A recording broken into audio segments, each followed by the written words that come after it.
Hello, everybody. Welcome to All Villa, No Filler. I'm just going to keep this fairly short and sweet. Definitely worth talking just quickly on today, PSR Day, I believe we're calling it. There has been some very interesting reports, something that I was talking about at length on the live stream I did on Saturday. I've been hearing for a while that the women's team is something that Aston Villa might be looking to sell. And I also sort of had heard rumblings that the warehouse might also be something that could be on the cards now today. The Athletic and the Daily Telegraph have reported that is what's happening. Matt Law and Sam Wallace at the Telegraph said Aston Villa are closing in on a £55 million women's team deal to help avoid a PSR breach. And as an exclusive, they said the Midlands Club are also eyeing a similar deal for the warehouse, their new music and event space in the North Stand car park. If you listened to the live stream the other day, you may have heard that was might be possibly in the works. Then also, let me share the screen with you here. Let's just get it up. David Ornstein in the Athletic as well said that Aston Villa have agreed a deal to sell the women's team to owner V Sports. Something worth mentioning here. They've agreed to a deal to sell their women's team to V Sports and a stake in the operation to a prominent US-based investor. Now, something worth mentioning here on that as well is that, so I said this again the other day, Alexis Ohanian, who is the Reddit founder, bought a portion of the Chelsea women's team. And in him doing that, it gives the club the ability to say that there is a fair value when they sell the rest of the women's team. And it's the same for Villa. If Villa have interest from, American-based investors, and if, say, the women's team part, I don't know, 10% of it is sold for, I don't know, let's say 20 million. It won't be that, but 5 million, let's say 5 million. Then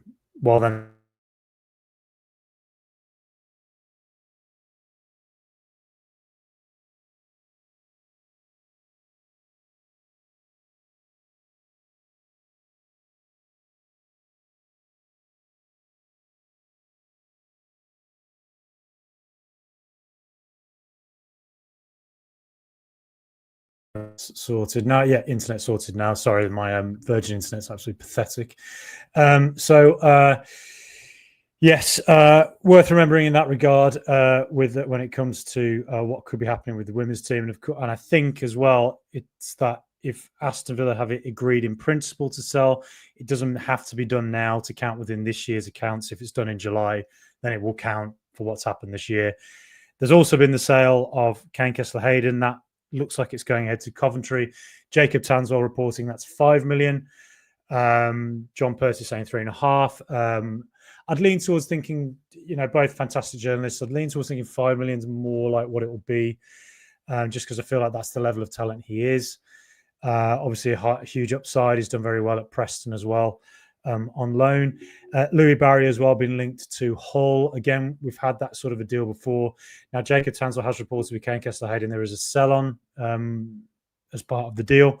So, if he tears it up, Coventry, 22 years of age, flying fullback, eventually a Premier League club wants to come in and get him for 18, 20 million, Villa get another portion there. So hopefully that's, 5 million and plus whatever he is, sold on for in later years. So hopefully that's a nice little deal.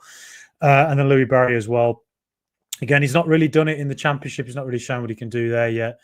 Not really a Premier League appearance, but he has shown that he can rise through the ranks. He struggled at first in League Two, but then really shone. Same thing happened in League One. He struggled a little bit on one or two loans there. Then he's really shone for Stockport. And then now, he had his chance in the Championship, but obviously got injured almost immediately. So now, Villa, we did a deal with Hull before for Jaden Philogene, 5 million. And then we had the buyback in there. So we bought him back. And then, we've actually made a pretty good amount of money out of Jaden, given the fact we sold him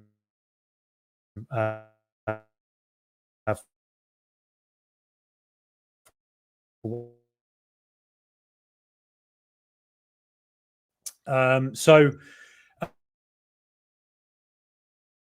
uh, yes, those are what's going.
Hello, everybody. Sorry, my internet is an absolute horror show at the moment. This is a message to everybody. If you're thinking of getting Virgin, don't get it. Do not get it. Anyway, what would I say? When it comes to SCR, PSR, all that stuff, I'm not going to jump around celebrating. I think it's I think it's just a shambles that Chelsea were able to sell their sell hotels to themselves, sell whatever else. In the end, if Chelsea can get away with it, well, with the built-in advantages they have when it comes to PSR anyway, because they were arbitrarily in the top 4 at the time that PSR rulings came in. If they're able to do what they can do with hotels, Aston Villa, we've got to do what we can do and take advantage of whatever we can to enable ourselves to try and compete at the highest level. So if that sounds hypocritical, to be honest, I don't think it does. I don't approve of what Chelsea did. I don't think it's right. And as I say, I think it just makes the PSR look like a bit of a mockery, really, which currently sort of seems to be. SCR now, that's really going to be the main focus. I know we've got one more year of PSR as it stands, unless they decide to extend it again. But when it comes to SCR, if Villa can get rid of Coutinho's contract, can get rid of Dendonker's contract, that will help massively towards SCR. Also, something to bear in mind as well is that I know that I think it was reported that our wages are something like upwards over 90% of our revenue. So obviously that makes us way over what SCR has to be. I think it's 70%. I want to say. Well, if you think about it, in the last year, Villa's revenues will be much higher.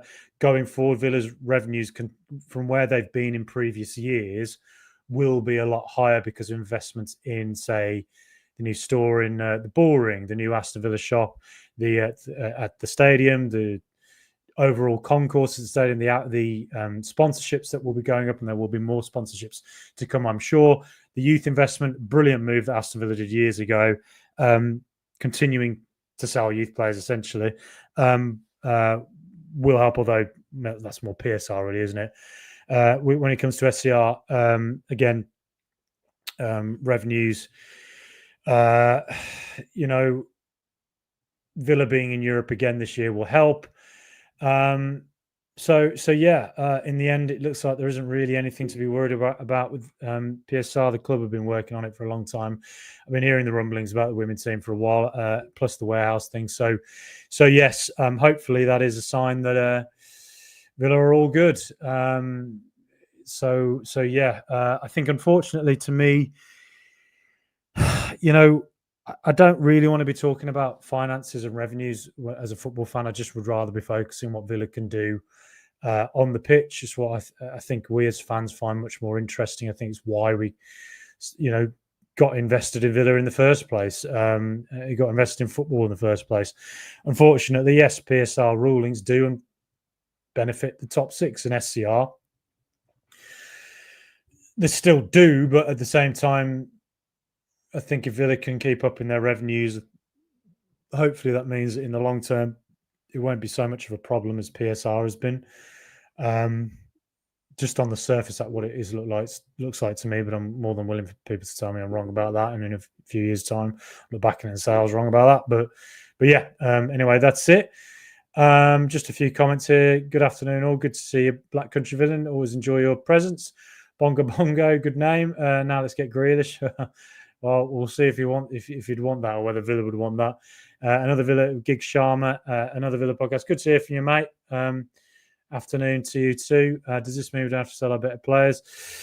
PSR wise, it looks like that is the case. I think if Villa were in real trouble, Monchi would have been running around the US, where Jamaica are in the Gold Cup, trying to get Leon Bailey out the door, like we did with Douglas Luiz a year ago. So yeah, that's certainly something that's worth thinking about. And that, yes, we probably don't have to sell our better players right now. Will we have to sell one or two for squad cost ratio? That is something to think about. Yes. I don't know. I think in July we'll find out about that. Will we have to do what we did with Moussa Diaby, selling him probably at a time when we didn't want to? Could say a massive bid that comes in for someone like Amadou Onana or a Daniel Marlin. Would that be welcome? But also, I think one to keep an eye on is Ollie Watkins. Almost certainly one of our highest earners. He definitely is, him and Emi Martinez. I do think Emi Martinez is going to go. That's just the feeling that's been going since the end of the season. And when it comes to Ollie Watkins, there's Arsenal. The Arsenal talk hasn't gone away, and Villa, the sort of situation we are in. Watkins is at his peak value. He'd be a huge loss for us, as would Emi Martinez. But there could be a world in which Villa sell both and can move forward with new signings that maybe don't have the wage value that they have. But at the same time, losing two players like that would be huge. But I wouldn't write off thinking that we might lose one or two, but at the same time, just being, being positive at the idea that we're still moving forward and we still have a great attraction level, and that sometimes selling your players at their peak values, it means you can rebuild and can go forward and keep on improving. Anyway. Aaron Morris, good to hear from you, mate. Hi, Frankie. Just like I thought, nothing to be concerned about. Finding better to follow Chelsea and find the loopholes there within the rules. Well, yeah, that's it. If Chelsea can get away with it, then others will follow. That's the way it is. Kevin Jeans, selling the warehouse back to us as well, where there's a will. Yeah. Bongo Bongo, hopefully we can get some players in now. It's been the most boring transfer ever so far. Yes.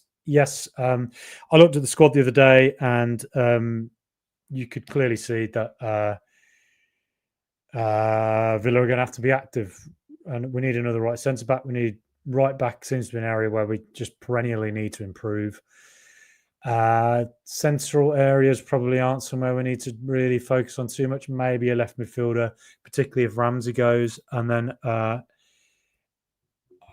it's that second striker area where Asensio has been playing and a replacement for Leon Bailey, so that we can see more of Rodgers centrally, and we can have a out-and-out winger out on the right, because it just sort of feels like Leon Bailey's reached the end of his time here, doesn't it? Look at terminate Coutinho's contract. That's $6 million for the last year. Yes, that you would assume that is going to happen, because he's on a massive sum and he's a player we don't use. And Dendonka's another one, another player is on big wages, another one we don't really use. And I would say Luca Dean, 1 year left in his contract. Big old contract he's on for a player who is a very good fullback. I like him a lot, but it's a big old deal there. I would not be stunned if he goes as well. July's going to be very busy by the looks of it. It's only UEFA rule 70% cost ratio that needs to come down, but nothing serious. The women's team's been valued at 55-60 million. Only a certain percentage of result of esports needed. Imagine if the Premier League suddenly changed the rules to stop Villa. Yeah, I couldn't see that now. Let's profit on a guy like Onana and by Calvert-Lewin on a free to back at Watkins. So I think Onana, I don't think he'll go. But as I say, there's a world in which it could happen if there's a big enough bid. Calvert-Lewin, no, he's not a goal scorer. He's never been a great goal scorer other than a brief purple patch a few seasons ago. I think were Watkins to stay in Calvert-Lewin to be a sort of backup, is his hold-up play effective? I'd have to go study him, really. I don't really know what his hold-up play is like, but if he's a player who can hold the ball up consistently as just a big hard centre forward and can bring other players into the game, I wouldn't be too against that, to be honest, but it depends on what his wages are as well, I guess, for a player who doesn't really score a lot. We ain't in a situation, Frankie. Too right, Kevin. Too right. We still have to be very vigilant. Yes, we do have to be very vigilant. Melter, it's good to hear from you, mate. Feels like there is going to be a shift to slightly younger squad with higher potential, lower wages. Uno Munch and the lads will have a plan. Several teams have maybe peaked. Yes, there are a fair few who've peaked for sure. And yes, that's the profile that Chelsea have gone for. It's the profile PSG have gone for. And it's a profile Aston Villa are probably going to go for younger players that maybe have a high ceiling, can be sold on them for a few in a few years' time. It's a bit limiting as well, that, because sometimes you do need those ready-made players to help you through. But yeah, wouldn't be surprised if that's what Villa start doing. We've seen it with Andre Onana. Not Andre Onana. Andres Garcia. Sorry, I'm losing my brain. So yeah, like Chelsea, we need to buy loads of young players, sell them at profit. Well, yeah, Seeking. Yeah, that's I've stolen your thunder there. Yeah, good, well said. Use our parent company to build a cheap hotel, sell it cheaply. Yeah, Matt C. Would you be willing to sell Onana for good profit and try it Baron Chair? Well, you're not really going to make good profit on Onana at 50 million. I mean, if we got a 65 million bid for him, well, yeah, I guess. I like Onana. I would like him to stick around for another year or two. If he's on big wages and Villa are forced to make a move on SCR, then that could be what happens. Seeking, wish Villa had the same lawyers as Chelsea and Man City. Omar is selling Emi Martinez, only Watkins makes sense at their age. The values will decrease a lot after the summer. Emi nearly 33, Ollie 30 in December. Monchi will find good replacements. Yeah, that's a good point. Very hard to replace them players, but they are at their peak. And Villa, where we are kind of in the ladder, maybe we do need to consider that sale of both. And looking at Ollie Watkins, again, like both, I'd be reluctant to lose, but at the same time, Emi Martinez, just the noises, it feels like it's been rumbling on this for a while now. And if he's to go, it's very difficult to replace him, but you can see it happening. Just going off the noises. And then Ollie Watkins, the Arsenal link hasn't gone away. So we'll see. We'll see.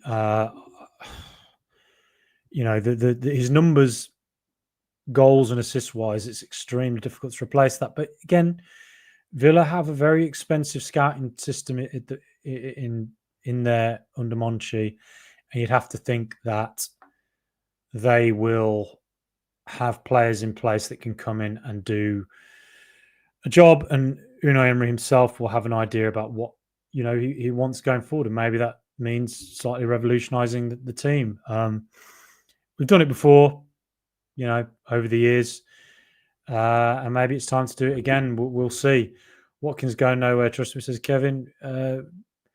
We'll see. You never know. Never say never in football. Duncan, good to hear from you, mate. Happy summer. Hi, all other clubs do it, so we can also. Yeah, I think that's it. It's leaving me a bit depressed about football, really, and where it's at. I mean, it's just tedious to follow it.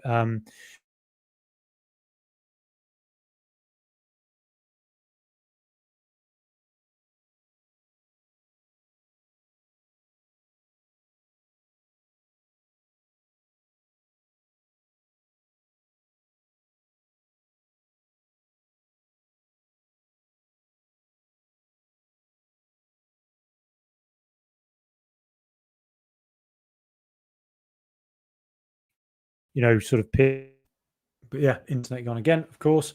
But yeah, it's fairly depressing to see the teams that are playing in the Club World Cup, the amount of money they are getting for what they're doing. I don't know. I just the whole thing just feels a bit of a farce now, really.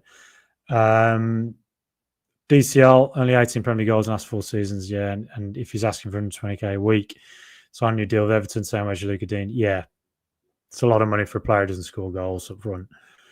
Right, Eze and Bakayoko still linked. I mean, if we got Eze, I mean, I'd be running around the streets, throwing my top in the air, kissing everyone I see if we sign a player of his ability. Unbelievable player.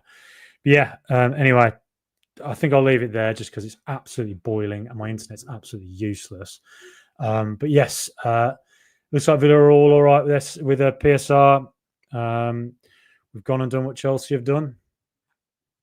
Looks like the women's team and the warehouse are what's going to be happening. So yeah, anyway, I'll be back with things that have been a bit more interesting. Hopefully players start to be linked. I think July will be a lot busier. And so, yeah, I'll be on here a lot more in the coming weeks and months. Thank you, everybody, for listening. Thank you for your comments. Please like and please subscribe. Of the mighty Villa.